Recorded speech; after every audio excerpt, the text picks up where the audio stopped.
Nurhaliza dengan NPM A1G022057 dari Prodi PGSD kelas 1C, mata kuliah pengelolaan pendidikan dengan dosen pengampu Bapak Dr. Muhammad Kristiawan, Magister Pendidikan.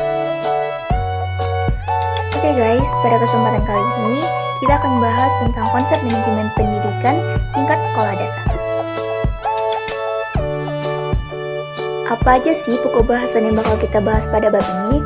Nah, pada bab ini ada 6 pokok bahasan yang bakal kita bahas. Yang pertama, pengertian manajemen sekolah dasar. Yang kedua, kerangka manajemen sekolah dasar. Yang ketiga, ruang lingkup sekolah dasar. Yang keempat, sekolah dasar yang efektif. Yang kelima, fokus manajemen sekolah dasar. Dan yang terakhir, penerapan. Oke, baiklah, pokok bahasan yang pertama adalah pengertian manajemen pendidikan tingkat sekolah dasar. Sekolah dasar adalah sebuah organisasi sosial yang mempunyai tujuan yang telah ditetapkan. Tujuan utama sekolah dasar memberikan pendidikan yang berkualitas kepada peserta didik di sekolah dasar. Sekolah dasar memiliki staf sendiri yang merupakan sumber daya manusia yang dimiliki. Sekolah dasar juga memiliki sumber daya sendiri, yaitu terdiri dari finansial, material, dan fisik. Manajemen sekolah merupakan usaha manusia yang bekerja sama.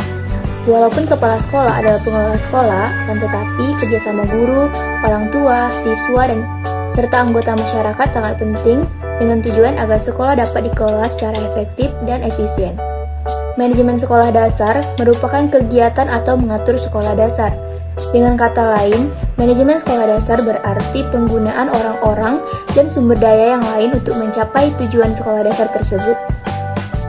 Di sekolah dasar, kepala sekolah sebagai pengelola perlu menggunakan manusia, material, dan sumber daya finansial untuk memenuhi tujuan sekolah yang telah ditetapkan. Manajemen sekolah dasar dilakukan setiap tahunnya atau dalam tim atau sebagai bagian dalam tim manajemen senior. Manajemen sekolah dasar merupakan bagian dari pembuatan keputusan yang dilakukan bersama atau melalui penerimaan tanggung jawab manajemen spesifik untuk beberapa aspek pekerjaan sekolah dasar. Sebagian besar guru-guru di sekolah dasar memiliki tanggung jawab di dalam melaksanakan manajemen sekolah dasar. Peran manajemen yang dilakukan oleh guru-guru sekolah dasar menurut Marini tahun 2014 antara lain sebagai berikut. 1. Bekerja sama dengan kepala sekolah dan guru-guru yang lain dalam persiapan dan pengembangan pengajaran, bahan ajar, program, metode, dan penilaian. 2. Kurikulum sekolah atau administrasi serta organisasi sekolah. 3. Berkontribusi pada seleksi mengembangkan profesional dari guru yang lain. 4. Mengkoordinasikan atau mengelola pekerjaan guru-guru lain. Yang kelima, melakukan pengelolaan kegiatan yang berhubungan dengan kurikulum dan berpartisipasi pada bagian yang dibutuhkan di dalam review dan pengembangan fungsi sekolah.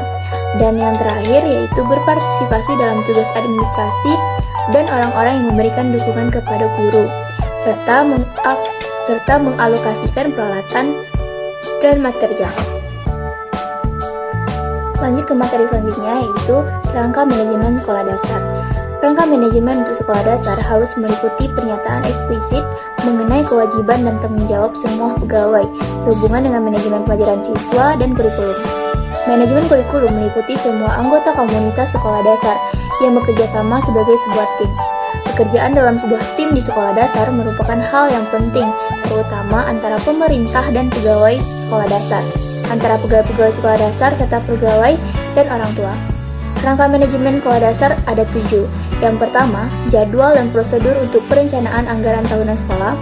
Yang kedua, peran kepala sekolah di dalam penyusunan anggaran tahunan. Yang ketiga, laporan yang diinginkan pemerintah dari kepala sekolah mengenai kinerja sekolah sebagai umum dan penggeliaran anggaran.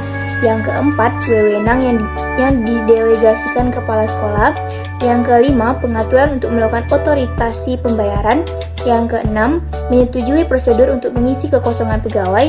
Dan yang terakhir, pengaturan manajemen pada saat ketidakhadiran kepala sekolah. Next, materi selanjutnya yaitu ruang lingkup sekolah dasar. Ruang lingkup manajemen sekolah sangatlah luas yang meliputi elemen-elemen perencanaan, penganggaran, pengorganisasian, pengarahan, pengontrolan, pengordinasian, pembuatan keputusan, evaluasi, serta kegiatan-kegiatan dan program-program. Dengan kata lain, manajemen sekolah dasar meliputi kegiatan-kegiatan sebagai berikut.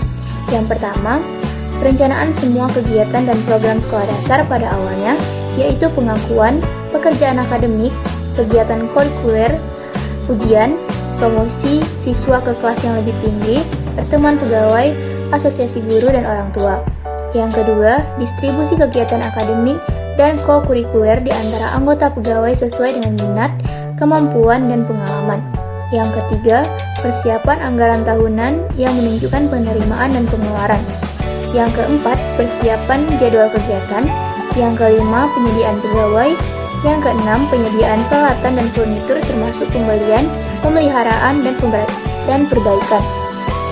Yang ketujuh, ada penyediaan buku untuk perpustakaan sekolah, termasuk pembelian dan pemeliharaan. Yang kedelapan, organisasi kegiatan co-kurikuler. Yang kesembilan, pemeliharaan catatan. Yang ke-10, pengawasan kelas secara reguler. Yang ke-11, pengaturan ujian setiap bulan, setiap semester, dan setiap tahun. Dan yang terakhir yaitu promosi siswa ke kelas yang lebih tinggi, koordinasi pekerjaan guru, dan lain-lain. Pokok bahasan yang keempat adalah sekolah dasar yang efektif. Sekolah dasar yang efektif merupakan sekolah yang memenuhi kebutuhan yang diidentifikasi secara lokal dari sumber daya yang ada, dan menjamin bahwa siswanya datang secara teratur dan memiliki hasil tes yang baik.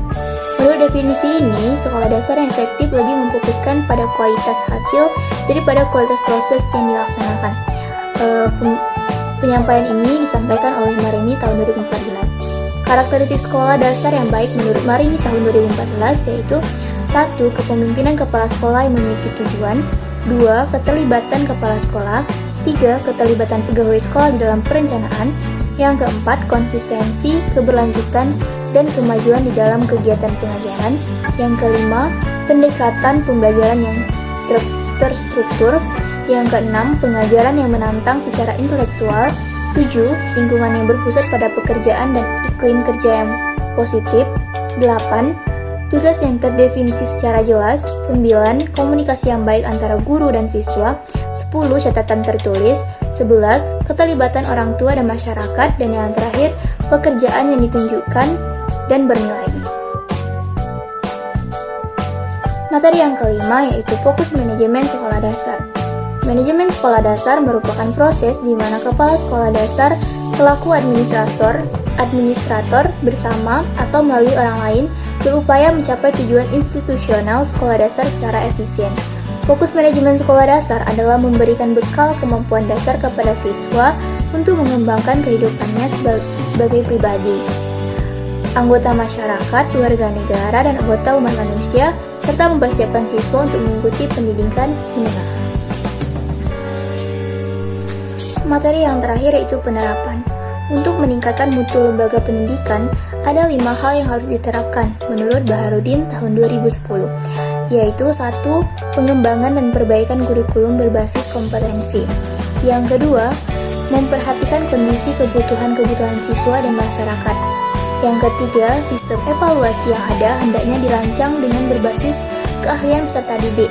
Ini berarti sistem pendidikan yang dijalankan lebih menitik beratkan kepada pengukuran kemampuan peserta didik pada ramah psikomotor daripada hanya sekedar memiliki dan mengetahui pengetahuan dan keahlian yang diajarkan pendidik. Yang keempat, ada perbaikan sarana dan prasarana pendidikan, pengembangan dan ketersediaan bahan ajar. Dan yang terakhir yaitu menambah intensitas pelaksanaan pelatihan bagi pendidik dan tenaga kependidikan. Oke guys, mungkin hanya itu materi yang bisa kita bahas pada kesempatan kali ini. Terima kasih. Next video selanjutnya ya. Bye-bye.